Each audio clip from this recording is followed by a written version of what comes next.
할렐루야. 네, 오늘도 제 고등부 예배에 나오신 우리 모든 친구들과 목자님들을 진심으로 환영하고 축복합니다. 우리 옆에 있는 친구들과 이렇게 한번 인사해 보겠습니다. 너무너무 잘한다 친구야. 인사해 볼까요? 네.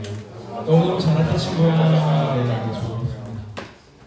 오늘 다 함께 오늘 설교 제목을 한번 읽어봅시다. 시작. 하나님의 시선. 네. 친구들, 우리가 시력이 나쁜 친구들은 안경이나 렌즈를 끼지 않으면 이 세상이 어떻게 보입니까?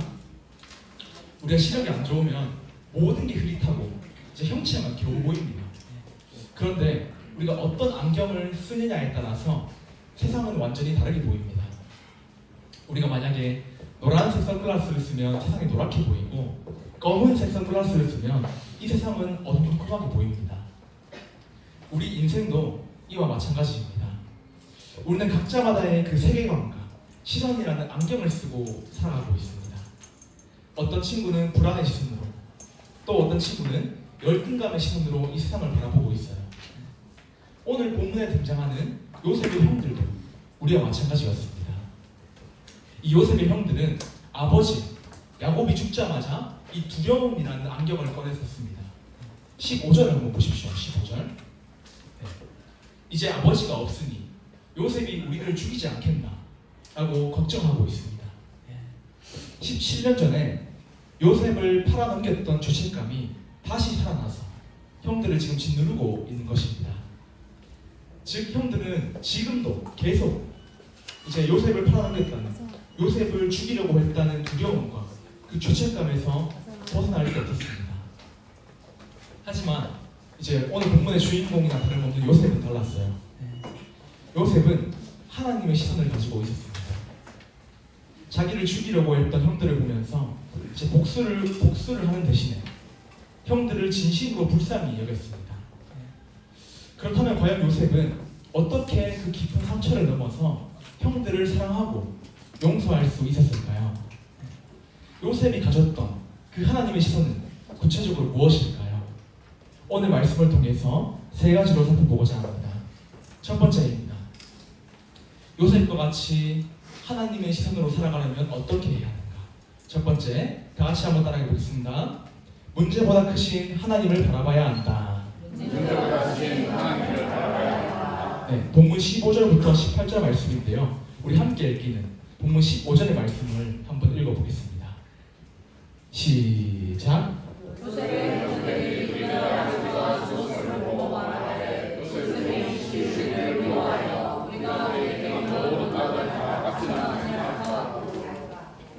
우리가 읽었던 15절 다시 한번 보십시오.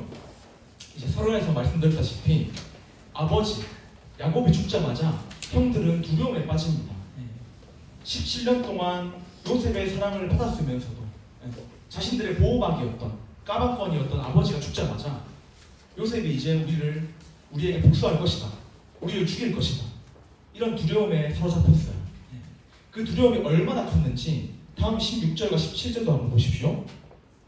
이제 형들은 요셉에게 직접 가지도 못하고 다른 사람들을 보내서 자신들을 해치지 않는 것이 아버지 야곱의 유언이라고 말합니다.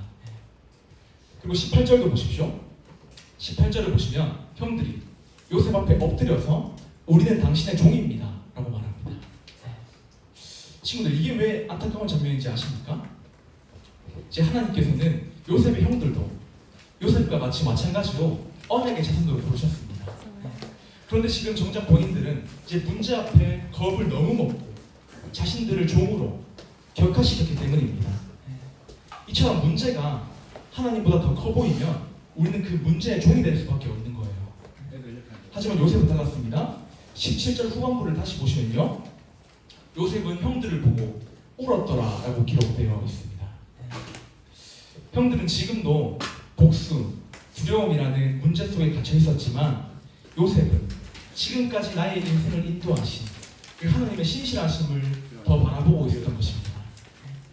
지금 요셉의 시선이 하나님께 고정되어 있었기 때문에 자신의 원수였던 형들에게 보복하지 않고 형들을 사랑하고 긍휼의 마음으로 지금 바라볼 수 있었던 것입니다.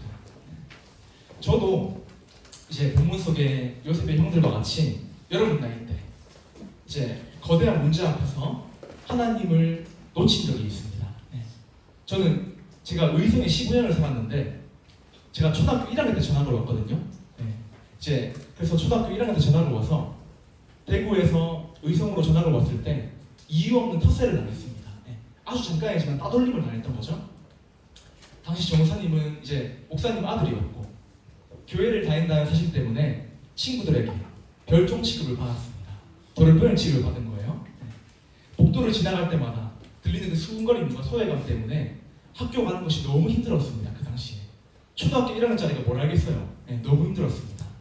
그때 제 시선은 온통 나를 싫어하는 친구들, 이제 목사 아들이라는 꼬리표, 이 문제에만 고정되어 있었습니다. 본문의 요셉의 형들이 요셉의 눈치를 봤듯이 저 역시도 그 당시에 친구들의 반응 하나에 무너지고 있었습니다. 근데 그러다 어느 날 이제 친구들 반응 하나에 무너지는 제 모습이 너무 초라하게 느껴지는 겁니다. 마치 요셉 앞에서 벌벌 떨고 당신의 종입니다 하는 형들의 모습과 같이 저도 그랬습니다. 근데 제가 깨달은 게 있어요. 저는 그 당시에 어렸지만 그 문제만 바라보고 있었지 정작 하나님을 바라보는, 하나님을 붙드는 믿음의 장치는 없었던 것입니다. 집이 교회였기 때문에 매주 예배는 드렸지만 이제 매일 가정 예배도 드렸지만 정작 하나님을 바라보고 하나님을 붙드는 믿음의 습관은 없었던 것입니다. 이후 저는 이제 초등학교 시기에 믿음이 있었겠어요. 믿음도 크게 없었지만 그때부터 기도의 자리를 지키면서 이제 영적인 안전장치를 세워가기 시작했습니다.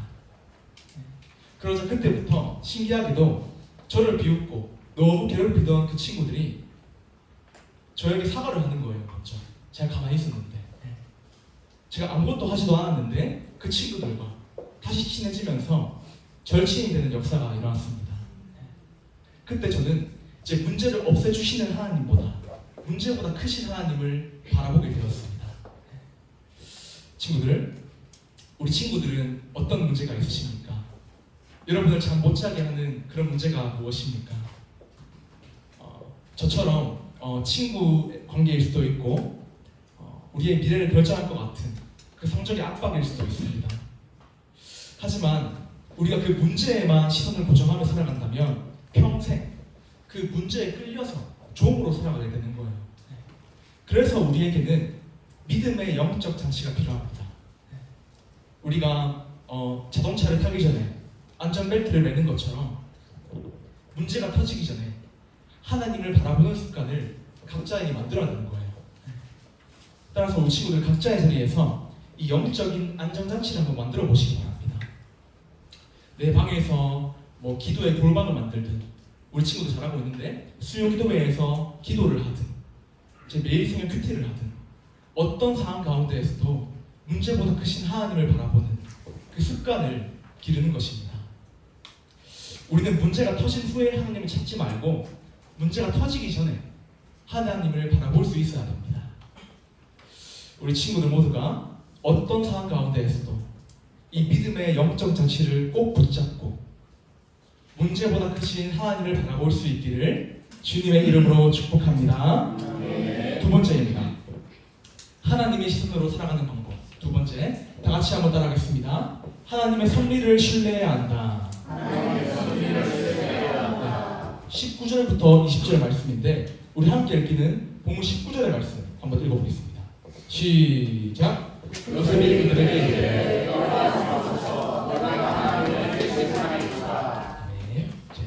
19절에서 요셉이 던진 첫 마디가 무엇입니까? 내가 어떻게 하나님을 대신할 수 있겠습니까? 입니다. 제 형들은 지금 자기들이 벌받을까봐 벌벌 떨고 있는데 요셉은 그 판단과 심판의 권한을 모두 하나님께 맡겨드리고 있는 상황입니다. 그리고 이어서 20절도 한번 보십시오. 20절도 너무 중요해서 우리 다 같이 한번 읽어보겠습니다. 시작. 당신들은 나를 위하였으나 하나님은 그것을 손으로 하셨으나 너희가 다시 많은 백성의 생명을 받아들였으니. 이제 당신들은 나를 해하려 하셨으나 하나님은 그것을 선으로 바꾸사라고 기록되어 있습니다.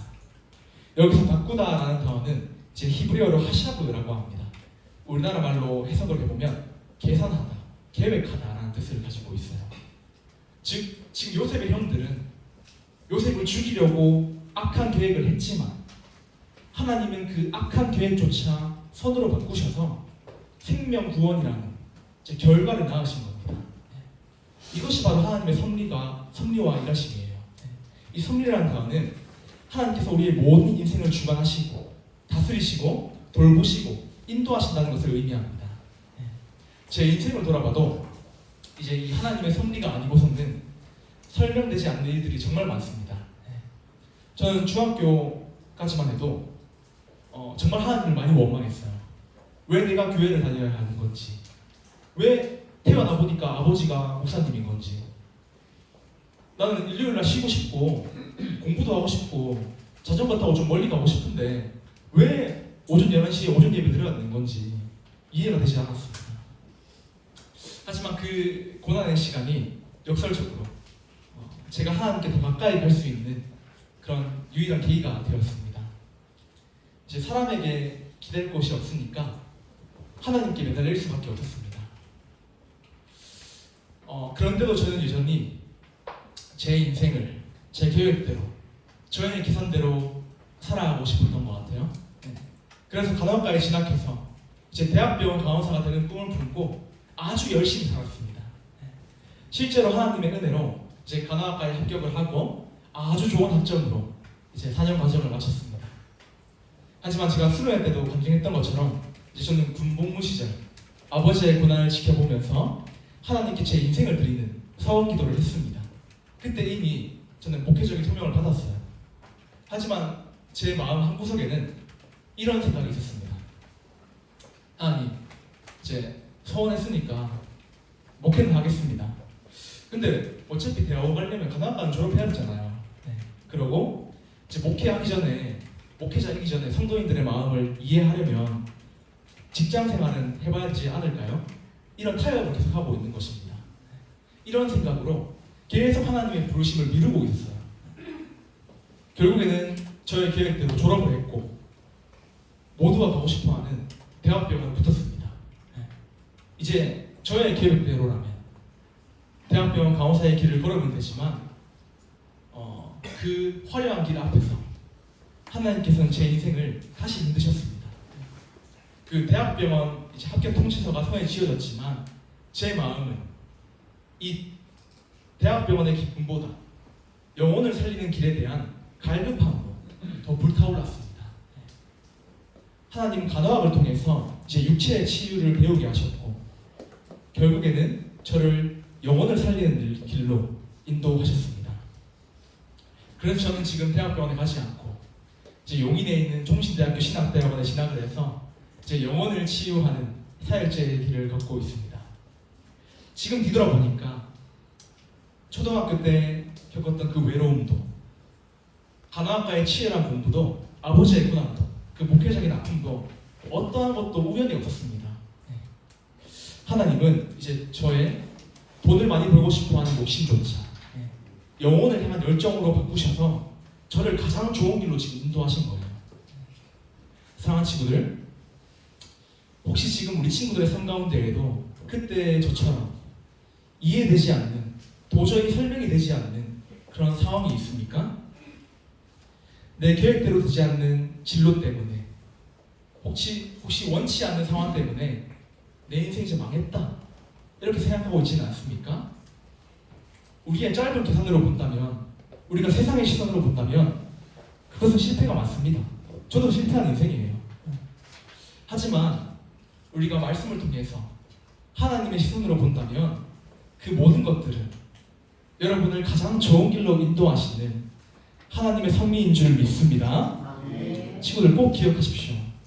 우리를 지으시고 모든 만물을 창조하시는 하나님은 결코 실수가 없으십니다. 실수하지 않으세요. 모든 일에는 이유가 있다는 겁니다. 그래서 우리 친구들의 삶의 어려움과 문제를 하나님의 섭리 안에서 다시 바라보길 원하는데요. 지금 내 뜻대로 되지 않는 그 한 가지 문제를 한번 떠올려 보십시오. 성적일 수도 있고 진로일 수도 있고 관계의 어려움일 수 있습니다.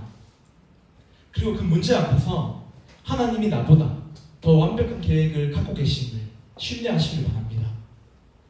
내가 원하고 바라고 네, 알고 있죠? 네?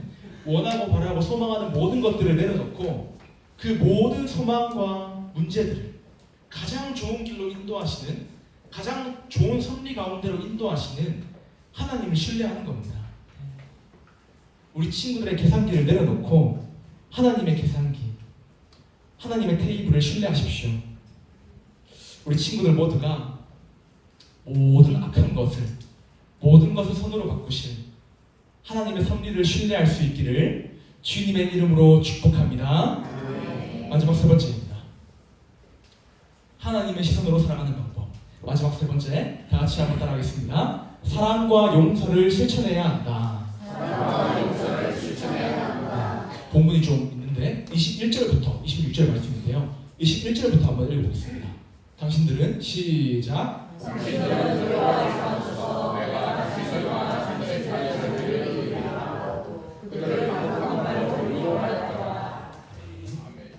이제 요셉은 자신을 죽이려 했던 형들과 이제 형들의 자손까지 기르겠다고 약속을 합니다. 이제 나를 죽이려 했던 형들뿐만 아니라 그들의 자식과 미래까지 보장하겠다는 거죠. 그리고 22절과 23절을 한번 보십시오. 요셉은 실제로 말만 하는 게 아니라 실제로 그 자손 3대를 보면서 형들의 가문을 아주 정성껏 길렀습니다. 이제 말로만 하는 용서가 아니라 책임지는 사랑을 삶에서 증명한 것입니다. 그리고 24절부터 26절이 이 요셉의 유언입니다. 유언. 그는 24절에서 죽어가면서도 나는 죽으나 하나님이 당신들을 돌보실 것이라고 말하면서 공동체를 안심시킵니다. 그리고 25절을 보시면 이제 이스라엘 자손에게 내 해골을 메고 약속의 땅으로 올라가라라고 합니다. 이제 요셉은 죽어서도 해골이 되어서라도 이스라엘 백성들이 이 애굽이라는 세상에 안주하지 않고 하나님의 약속의 땅을 바라보기를 소망하고 있었던 것이죠. 친구들, 이 요셉이 죽음 앞에서도 이 공동체를 축복하면서 사랑의 유언을 남길 수 있었던 이유가 무엇일까요? 그는 이 요셉은 이 과거의 상처에 묶여있지 않았기 때문입니다. 사실 인간적으로 본다면 형들은 개쓰레기예요. 개쓰레기. 맞잖아요, 친구들. 형들 기억나죠? 어떤 짓 했는지. 구덩이에 빠뜨리고 죽이려고 하고 팔고. 인간적으로 본다면 이 형들은 요셉의 인생을 망친 원수입니다. 원수. 그런데 요셉은 지금 복수가 아니라 사랑과 용서를 선택했다는 거예요. 우리 민족의 역사에도 이 말씀을 그대로 살아내신 분이 있습니다. 우리 친구들 한 번쯤은 들어봤을 것 같은데 손양호 목사님이라고 계십니다. 이 손양호 목사님은 이제 1948년 여순 사건이라고 하거든요. 그 사건 당시에 목사님의 두 아들이 안재성이라는 학생에 의해서 무참하게 살해당합니다. 자식을 잃은 부모에게 이보다 더 큰 아픔이 있을까요? 친구들 생각해 보십시오.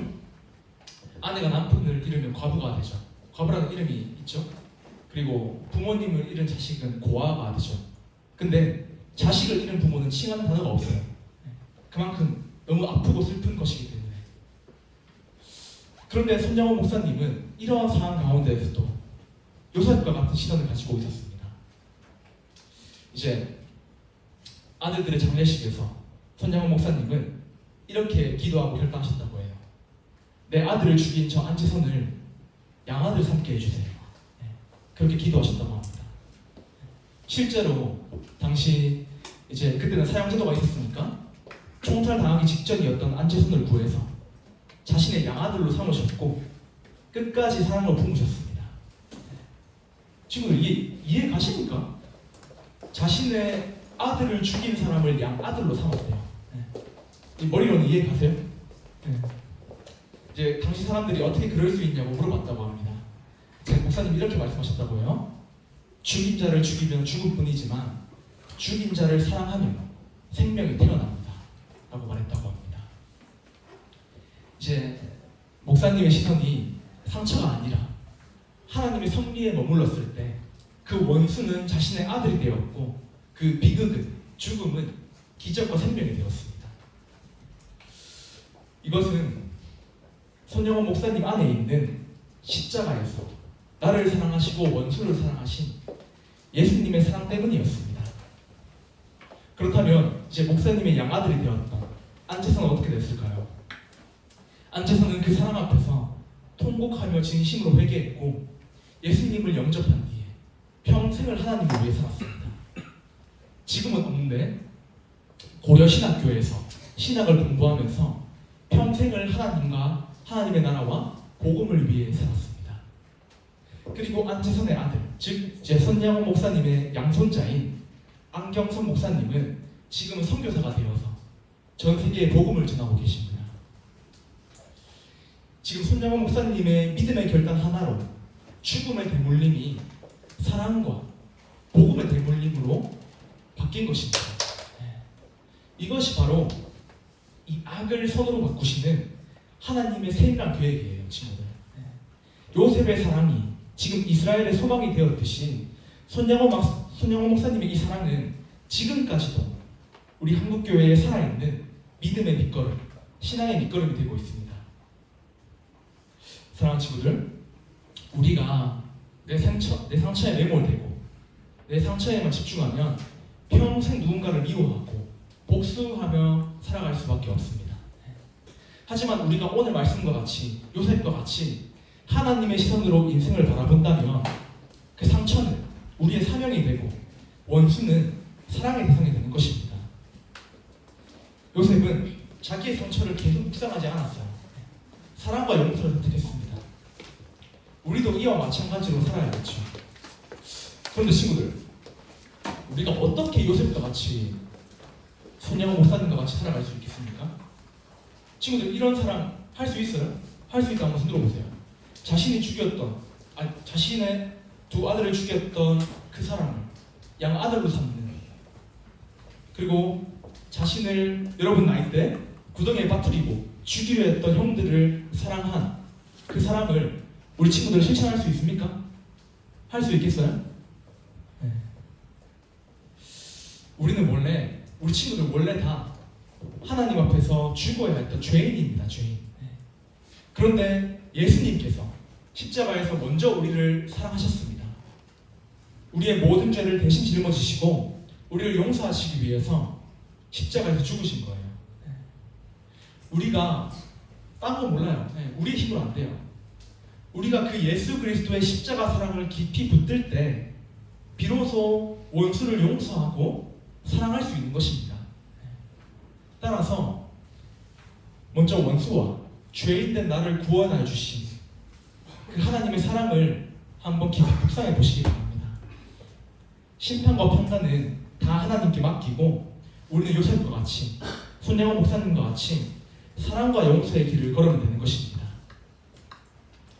우리가 이 복음의 은혜를 깊이 경험할 때 증오와 복수의 자리에서 벗어나서 사랑과 용서의 길로 걸어갈 수 있는 것입니다. 말씀의 결론을 맺겠습니다. 오늘 우리는 하나님의 시선이라는 제목으로 창세기 50장의 말씀을 살펴보았습니다. 우리가 세상을 살아가면서 주님의 시선으로 살아가려면 어떻게 해야 할지 세 가지로 살펴보았죠. 첫 번째로 문제보다 크신 하나님을 바라봐야 합니다. 요셉처럼 문제 너머에 있는 신실하신 하나님께 시선을 고정해야 하는 것입니다. 두 번째로 하나님의 일하심, 하나님의 섭리를 신뢰하는 것입니다. 나의 생각과 나의 계획보다 나보다 나를 더 잘 아시는 그 하나님의 완벽한 계획표를 신뢰하시길 바랍니다. 마지막 세 번째로 사랑과 용서를 실천하는 것입니다. 요셉처럼 그리고 손양원 목사님처럼 십자가의 사랑으로 나의 원수를 품을 때 그 증오와 복수의 대물림은 끊어지고 축복과 그 복음의 대물림이 시작되는 것이죠. 우리 모든 친구들이 이 세상을 살아갈 때 나의 시선이 아니라 오늘 말씀과 같이 요셉과 같이 손양원 목사님과 같이 하나님의 시선을 가지고 살아갈 수 있기를 주님의 이름으로 축복합니다. 우리 시간 들었던 말씀 기억하며 시선 찬양하며 기도하겠습니다.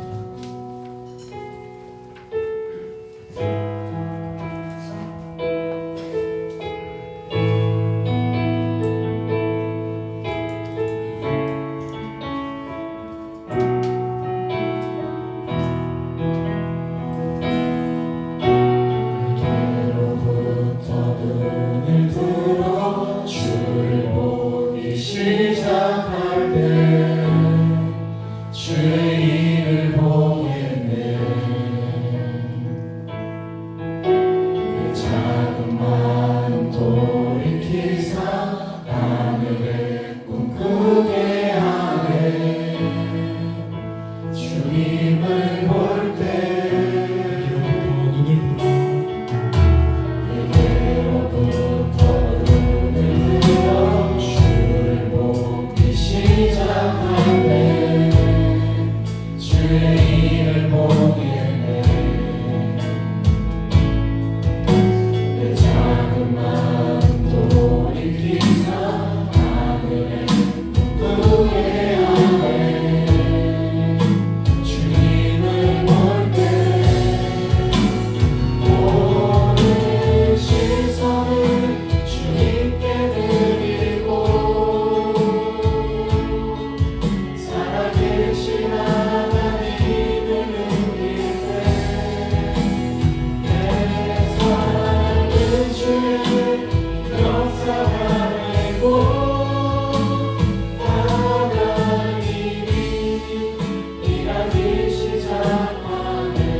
두 눈을 감고 두 손을 모으고 함께 기도하기를 원합니다. 우리 오늘 말씀을 통해서 요셉과 같이 하나님의 시선으로 살아가는 것이 무엇인지 살펴보았습니다.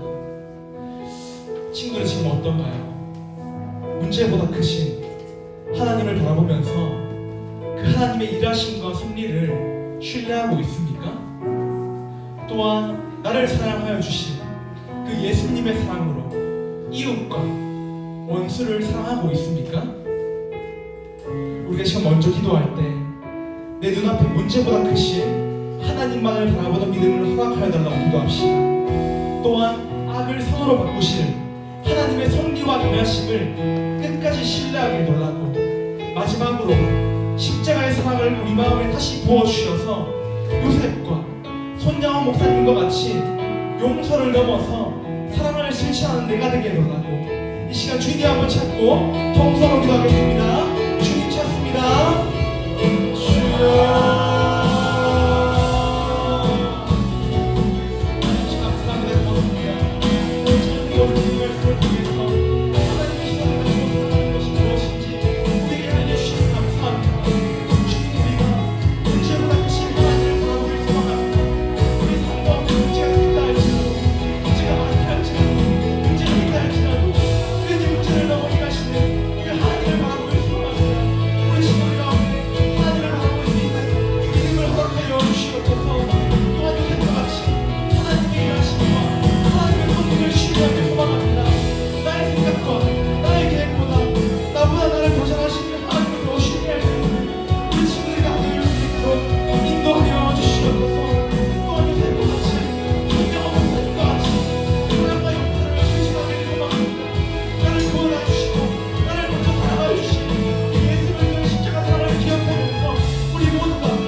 하나님 아버지 감사합니다. 고맙습니다.